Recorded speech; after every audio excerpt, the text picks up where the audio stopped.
ఇవాళ మనతో ఉన్నటువంటి గెస్ట్ డాక్టర్ మౌలానా షరీఫ్ హుస్సైని ఉన్నారు. ముందుగా వెల్కమ్ చేద్దాం. బాధ దేనికి బాధ మీకు? पहलगाम अटैक ఏదైతే జరిగిందో क्या बोलते भेलपुरी खाने से मेरा पति साइड में था, एक इंसान आया उसने उसको गोली मार दी. यहाँ पे उसने बोला कि शायद मुस्लिम नहीं है, उसने उसको गोली मार दी. నిజంగా మీరు బాధపడతారా? ఖచ్చితంగా నిజంగా నిజంగా గుండె మీద బాధపడుతున్నాను. చేసుకొని చెప్పగలుగుతారు. గుండెల మీద చేసుకొని కూడా చెప్తాను, తల మీద ఖురాన్ పెట్టుకొని కూడా చెప్తాను. పాకిస్తాన్ దుర్మార్గులు, పాకిస్తాన్ దుర్మార్గులు, ఉగ్రవాదులు, పాకిస్తాన్ ఉగ్రవాదులు. నిజంగా మీకు భారతదేశం అంటే ప్రేమ ఉంటుందా? ప్రేమ ఉంది కాబట్టే భారతదేశం కోసం 90,000 కన్నా ఎక్కువ ఫ్రీడమ్ ఫైటర్స్ పేర్లు మీరు ఇండియా గేట్ పైన చూడవచ్చు. నిజంగా ముస్లింలకు దేశభక్తి ఉంటుందా? భారతదేశం పట్ల గౌరవం, ప్రేమ, అభిమానం ఉంటుందా?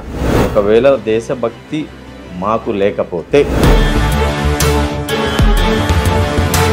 మౌలానా గారు మీరు క్లియర్గా చెప్పాలి, మీకు పాకిస్తాన్ అంటే ప్రేమనా, భారత్ అంటే ప్రేమ? 100% భారత్ అంటే ప్రేమ. భారత్ కన్నా ఎక్కువ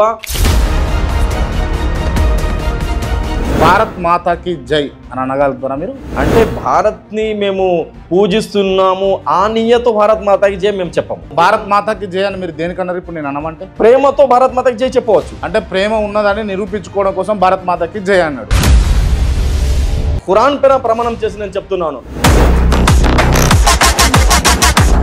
రైట్. అదే ఖురాన్లో మీరు చెప్తున్నటువంటి ఖురాన్లో క్లియర్గా ఒక వ్యక్తిని చంపితే నువ్వు ముస్లింవే కాదు అని ఉందా లేదా? ఖురాన్లో దేవుడు ఏం చెప్తుడా అంటే, నువ్వు ఒక వ్యక్తిని అన్యాయంగా చంపితే, అంటే ఇప్పుడు ఉగ్రవాదులందరూ ముస్లింలంతా ఉగ్రవాదులే అని అంటే అసలు ఉగ్రవాదానికి ఇస్లాంకి ఎటువంటి సంబంధం లేదు.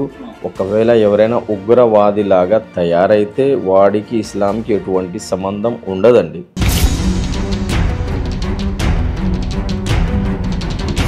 స్వతంత్ర భారతదేశం పోరాటం ఉన్నది కదా, భారతదేశానికి స్వతంత్రం రావాలని చెప్పేసి ఎంతమంది ముస్లింలు పాల్గొన్నారు చెప్పండి మీరు?